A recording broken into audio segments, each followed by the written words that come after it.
What does success mean to you? If you were to write it down genuinely, what success means to you, what would you say? If your answer to what success means to you sounds something like you beating someone else, not beating physically of course, but you doing better than someone else, or you getting everything right all the time, or you pretending to be someone you're not, can I ask you to rethink that definition again? And of course you're thinking, I thought this was a study channel. And I think one of the reasons why I'm discussing this topic is because one of the biggest places where competition and searching for this definition of success really comes in is within the school environment, because you're constantly thinking, how can I do better than this other person? And I think as well, sorry, I don't know why I'm speaking so slowly, try to be dramatic, but yeah, as well, like there's that tendency to seek approval through your education, your academics, and the things that you do. And it's like when everyone else is applauding you, that's when you feel valued, you feel valid. But then when you're not getting the perfect scores and the attention is not on you, you begin to doubt your self-worth and doubt your capability. But genuinely though, let's think why. Like, why is that the case? Like, why have we begun to associate our self-worth to our academics? And I'm not just saying this because like, yeah, like I'm just here to like tease you and just ask you questions, but I'm speaking from personal experience. So growing up, like it was very easy to feel this pressure to prove myself or to prove my capability. Even in primary school, we'd have like spelling bees. Like you thinking like these guys are like 7 and 8. Like why are they doing spelling bees? And maybe that's just my view. School were learning like really big words, and I don't even remember those words up until today. But you know, I'd have to revise. I didn't even know the word was revised back then, but I have to revise those words over and over and over again because my mindset was you have to be better than everyone else, you have to win the competition, of course. Yeah, just so not even so like of course like winning is nice, but I don't think my main focus was even wanting to win for myself. It was, yeah, everyone else is competing, I want to do better than them. Let my face be on the, because we used to have like this little like board where we put like the faces of the winners, like yeah, let my face be there. And it's like if my face is gonna be on the board, I want it to be because I'm number one, because if I'm not number one, that means that someone else is better than me, that means that someone else has better skills than me or is more equipped at doing this thing than me. So of course now primary school, you know, I was known like the smart kid, and there were like quite a few other smart kids as well in primary school, but I was known like the smart kid. So teachers would be looking at me, parents are like, oh yeah, you know that girl, that Kelsey girl. Actually in primary school they used to call me by my second name, which is Misso. Yeah, so they used to like compare like their children, talk about me like, oh my gosh, that Misso girl, she's so smart, she's winning this award, she's winning that competition. And then the pressure to maintain that image was increasing. And then moved now to secondary school, and I went to a boarding school. And of course, they had another board, and I believe the board was there to celebrate students, you know, their achievements, because they've put the work in, they've put the effort in. So let's celebrate them. So they used to have a board for like the top grade scorers, and you know, I came in year 7 and I was like, yeah, I want my name to be on that board. And I think at first it was definitely probably like a genuine like, yeah, I wanna aim high, I wanna achieve. And then of course, first year I was on the board. I was like, yeah, I did it well. And then everyone's like like if your name's on the board, like you're on everyone's radar, they're like looking at you for the next year if you're gonna get on the board again. Next year came, got on the board again, kept on getting on the board, and I think it was at when I got to year 9, yeah, I think that was one of the years I got 20 A stars, and I think I was the only one to get that at that time. And I remember feeling so good about myself. You know, they had like a whole ceremony where you would like walk on the stage, and you know they'd say your name, say your results, and everyone would cheer. And I felt so good about myself. Felt so good about myself, and I walked on. You know, yeah, they applauded me and stuff. And so, of course, easily, and of course, like it was a school where you had to send entrance exams, so everyone was relatively smart. Yeah, so yeah, I was one of those smart kids that people look to for answers. Like, girls, explain this to me. Da, da, da, da. And so very easily or very quickly, being smart or being academic became my persona, and I would try so hard, like so hard to keep that up. And because of the system in Nigeria, so I grew up in Nigeria. Because of the system in Nigeria, it was very cram heavy to do well in exams. So I think the only subject that I really enjoyed was English literature, probably like chemistry, but it wasn't out of like just a joy or a desire to learn and to do well and to really just enjoy the subject, like let the knowledge sink in. I mean, as I do now from my GCSEs, which we'll get to. This is quite a long story time. I'm sorry, but you clicked the video. Anyway, yeah, it was very much just cram, and even cram last minute, so I can do well in my exams. And that just really wasn't good. Like reflecting on that when I moved to England now, like that just really wasn't good. First of all, it made it so that school was only just like something to quickly get through. Like it was just like not even a stepping stone. Like it was just like, okay, let's get this over with. Like let's just get through school so we can go back home, because of course boarding school, yeah, let's just do this thing, wrap it up, let's go. Like I did not treat it as a meaningful experience. I didn't even treat it as a privilege to be able to come and learn. I was just like, okay, they send me to school, of course I have to do well because they paid to send me to boarding school. Yeah, so it was that thing of competition because there were lots of other smart people, and of course I just wanted to be the top. Like it's like I have to be number one sort of mindset. Like if I'm gonna be on the list of smart people, I must be number one. And then anytime I would see that's what attention can sometimes do to you, or a wrong definition of success can do to you, where you begin to see other people doing well, and instead of celebrating them, you are comparing yourself to them, and you're thinking, oh, why is it them? Why should it be them getting awards? Why should it be them that are being commended by the teacher? Why? Yeah, so yeah, wanting to be number one, wanting to just not wanting to waste opportunity that I'd been given, because I was provided for to get to boarding school. Like I said, it had become a persona. So yeah, it was like I was just known to be academic, known to be smart. Not academic, just smart. Yeah, like that was the quality that people knew me for. Because I wasn't fitting into anything else. Like I wasn't the dancer. I didn't have like this. I wasn't like gifted at basketball or something. So my persona, what people knew me by, if people knew me at all, was the smart kid. So of course, if I wanted to keep being known by people and making friends, I have to keep up this smart thing. And of course, like I had clocked by then. Not clocked. I had known by then that I was smart. Or at least I had the capacity to do well in exams.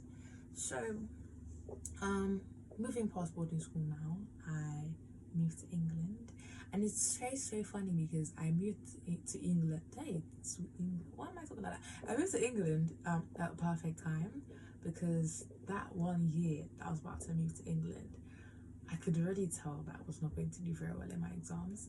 Why am I talking like that? In my exams. Because yeah, that year I just did not put enough effort into it. Um, yeah, so thank God, because I would not have been on the board. I don't think I would have been on the board. So I moved at a great time. So I moved to England, and then yeah, the education system was quite different in the sense that we're not just here to cram.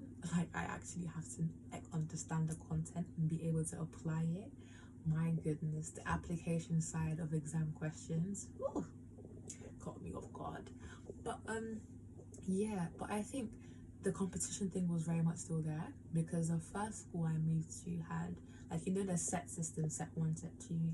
Set one was like the smartest one, and because of my grades from Nigeria, like, they saw A star, they're like, oh yeah, she's smart, and so they immediately moved me to set one by the time I got to England. And of course, in my head I'm thinking, like, I'm seeing, like, every time we have like assembly or we're standing lining up for lunch or something, and I'm seeing all these people that are in like set 2 and set 3, not even just like looking down on them, but it was like, in my head I'm thinking that they're thinking, oh, why is she in set 1, why was she immediately moved? And I think there were times when I even felt guilty, like why was I put in set 1, like, am I deserving of that sort of thing? Anyway, I moved to set 1, and of course set 1 people were very smart, and they were really smart, like, they were really smart. If you were in my class and you're watching this, you're really smart, like, you were my inspiration. But they were really smart, and so I felt very challenged immediately, because, you know, of course, smart and one, being the smartest in one demographic does not mean you immediately beat the smartest in another demographic. So these guys are smart, they were answering the questions, like, they're just answering with speed. And of course I was still adjusting to the new curriculum, so I was a bit slow at things, and I definitely felt stupid at times. I was like, oh my gosh, like, I don't know if I don't think I even gave myself enough grace. And the fact that I literally just moved countries, and in my head I was just thinking, I'm not good enough for this set because I can't answer these questions at the same speed as these people. But like, I just moved countries with a different curriculum, a different way of teaching. Of course I'm not gonna get everything immediately. But again, my definition of success, my understanding of my value was not fully solidified back then. Yeah, so there was, of course, the competition, you know, trying to remain in set 1, because if your results were not as great, you'd be moved down a set, and of course I didn't want that, because that would just look bad on me, innit? Yeah, so of course, my goal was now to remain in set 1, to prove to everyone that I'm smart, I'm capable, I'm worth being in set 1. So do you see how, like,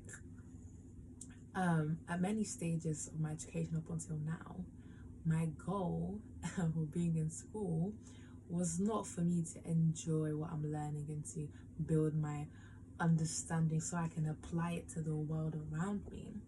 It was very much, okay, let me get through this so I can get to something else, or let me use the smartness that I have to prove to somebody else that I'm smart, or that I'm better than somebody else. Or it was a way of hiding insecurities, like just hiding behind the I'm smart picture, because I didn't feel like I fitted into any other category. You know, the funny, the cool, the popular. It was very much smart was my way of feeling recognized in the room. Not great, of course. I never, like, don't be feeling like bad for me. Like, there's a turning point, of course. Yes, all this was happening, and then I changed schools again, and I think it was a bit more relaxed in my current school. Of course, again, I moved to grammar school and people were still smart, but yeah, I don't remember the competition feeling as much. I mean, definitely there were people who were like really, really, really smart. I was just like, oh my gosh, how are they doing that? Like that's so cool. Like I want to be like them. Sometimes I want to do better than them. The insecurity thing. But let's get to the point where it really matters. How do you define success? Like if somebody was to ask me that question, what would I say? So I got to year 11. It got to around March, and exams are in May. And I had been doing things my own way up until then. And it got to a point where I made an honest reflection that I just was not where I was, and I was not treating my education as well as I could have been. And so I decided to hand it over to Jesus, hand it over to God. And I remember that day, I was like, God, I can't do this thing by myself, because I think I've shared this in another video about how in year 11, I was very much relaxed. I didn't have a structure, revision timetable, all these different resources. Like I didn't have my resources, enough of them at least, or proper ones set in stone, up until that turning point in March. And I was like, God, if you don't do something now, I'm gonna fail. And I remember that day I laid down on the floor of my bedroom, because that was just my way of physically saying, God, I surrender. I didn't have to do that, but yeah, I wanted my physical body to agree with what my heart was saying. So I lay down in my room. I said, God, I surrender, and I genuinely did. Because sometimes we say things that we don't mean, but I genuinely did mean it, because he had told me through someone else that he was going to take care of my education, but I did not allow him to do that, because I was just like holding on to it and wanting to do it by myself, wanting to keep up that picture of this smart girl. Literally in lesson, anytime somebody asks me a question, my heart will be racing, because I'm like, I don't want to get it wrong, so that people don't think that I'm not smart. After that point, when I surrendered my education to God, I was like, let me actually try and enjoy this thing. So even the way that I revised began to change. Like I went into my revision with happiness. And I know you guys are thinking like, what? But genuinely, I went into times of revision with happiness. And I think it's one of the reasons is because, of course, I was doing it with God. But one of the other reasons is because I had a realization that what I was doing, preparing, revising, was going towards my future. And of course, I want a good life for myself. Like I want a good life for myself. And so that was one of the mindsets that I had, that what I was doing then by being intentional and revising was going to, creating the future that I wanted. So at that point, it wasn't about everyone else. It was actually about me. What do I actually want to achieve, and how can I help myself to achieve that? And I think for so many of us, we need to get to that place where we genuinely want ourselves to be happy, not to make somebody else cry tears of joy, but ourselves. That we would look back and we were like, I actually gave so much effort into that, and I'm seeing the results of my effort. And it is such a beautiful thing to work hard and to see the results of that. And if you're looking at me and you're like, oh, Kelsey, I'm so behind, I can't do this thing. Okay, look at me, eye to eye, hopefully, or voice to voice if I'm in your ears right now. But you can achieve what you want to achieve. It is possible.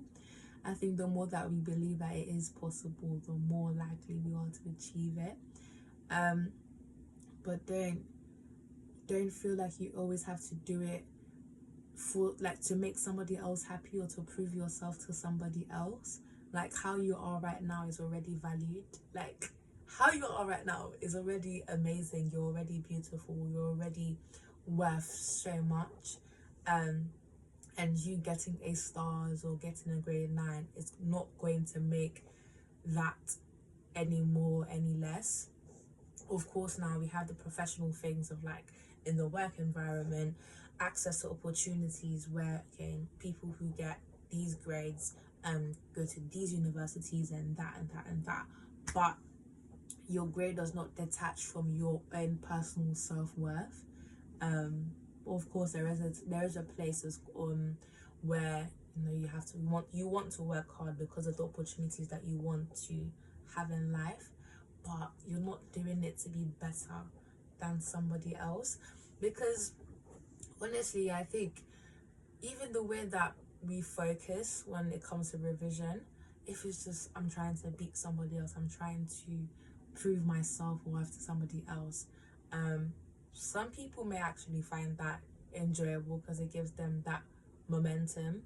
But if you're listening to me and you feel like, Kelsey, it's so exhausting, like my focus isn't even on what I'm learning in class. My focus is on, okay, how can I do this better than somebody else, or I need to revise so I can prove myself to this person. Your focus isn't even on what you're learning. And even beyond that, like, when I think about education, I think this is an opportunity or a door opener, or it's a key that allows me to experience even more things later on. When I think about people like Dr. V, I'm gonna link her profile somehow, but she inspires me so much because she shows how education is more than just revising for a test or just revising for an exam.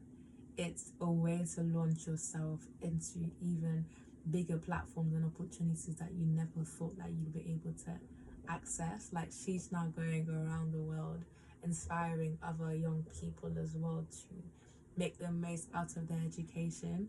And this is something that you wouldn't think that you were able to achieve if you just box yourself in and thought education is just for me to get this job or get into this university.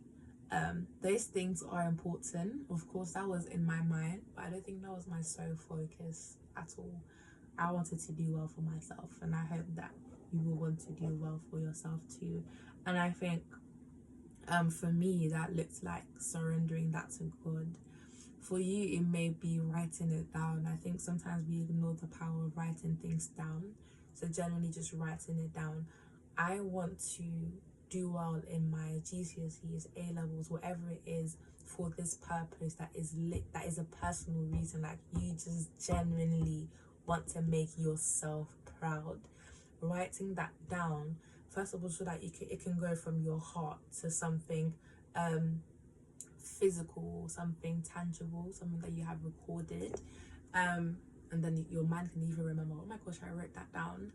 And then even having a visual reminder as well. Like, some of us create vision boards, and it's like, as soon as we create the vision board, like, we already thinking, oh yeah, I'm never gonna do that, like, I'm never gonna be able to achieve that.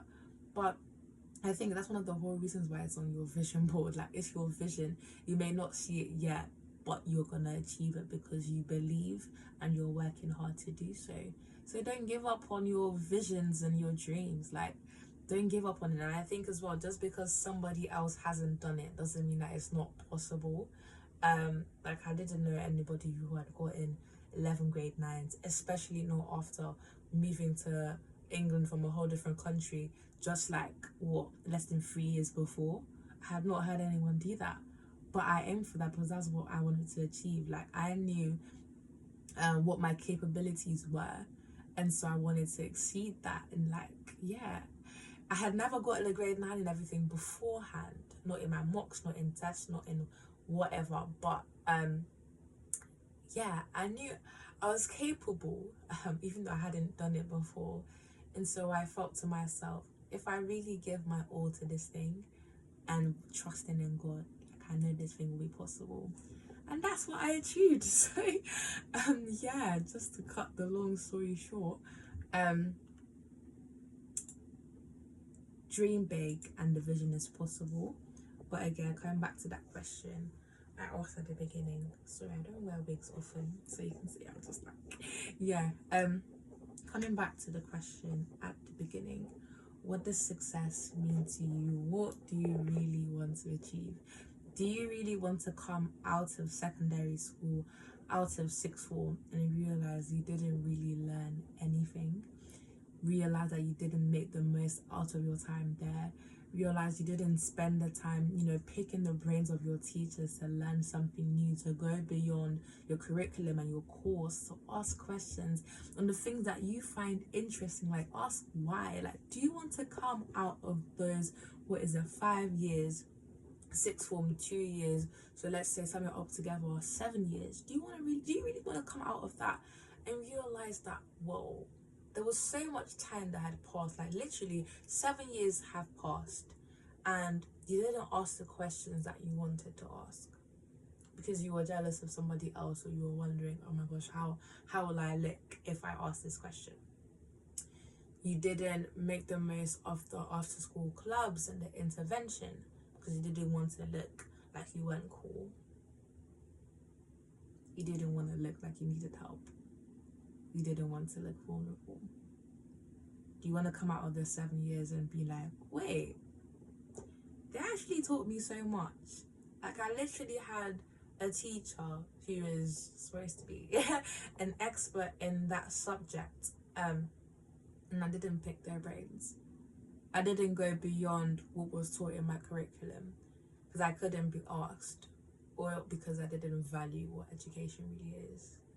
Like, you having education, and a quality one at that, where you reach beyond your curriculum, you could change the life of somebody else, and you might not even know that unless you really applied yourself to it in the first place.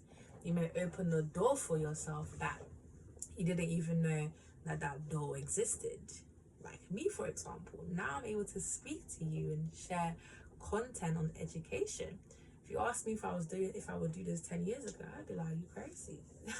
But here I am, because I want to empower other students like you to believe that it is possible no matter how you start.